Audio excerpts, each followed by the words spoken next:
சென்னை திருவான்மூரில் பழக்கடையை இடித்த நபர்கள் மீது நடவடிக்கை எடுக்க கோரி காவல் நிலையத்தில் புகார் அளிக்கப்பட்டுள்ளது.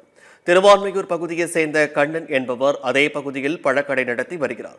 பழக்கடை அமைந்துள்ள இடத்தை குத்தகைக்கு விடுவது தொடர்பாக இடத்தின் உரிமையாளர் மற்றும் கண்ணன் இடையே பிரச்சினை இருந்து வந்துள்ளது.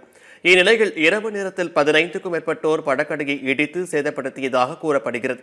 மேலும் இந்த சம்பவத்தை வீடியோ பதிவு செய்ததாக தனது சகோதரனை அந்த நபர்கள் தாக்கியதாகவும் காவல் நிலையத்தில் பழக்கடை உரிமையாளர் புகார் மனு அளித்துள்ளார். பணம் சம்பந்தமா பிரச்சனை இருக்கு. கோர்ட்ல கேஸ் நடந்துட்டு இருக்கு. இந்த நேரத்தில் ஆளு ரவுடிங்களை வச்சு 20-30 ரவுடிங்களை வச்சு கடையெல்லாம் அடிச்சு உடச்சிட்டாங்க.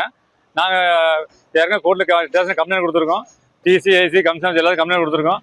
இது நடந்துருக்கும் போது நேற்று நைட்டு 1 மணிக்கு ஒரு 10-20-30 ரவுடிகளோட புல்டோசர் வச்சு கடையெல்லாம் இடிச்சு உடச்சிட்டாங்க. காசு கடையில் அரிசி கடையில் 4,30,000 பணம் நேற்று வாங்கி வச்சிருந்தேன். அந்த பணம் போயிடுச்சு. காய்கறிகள் இருந்து ஒரு 40,000 வச்சு அதுவும் போயிடுச்சு.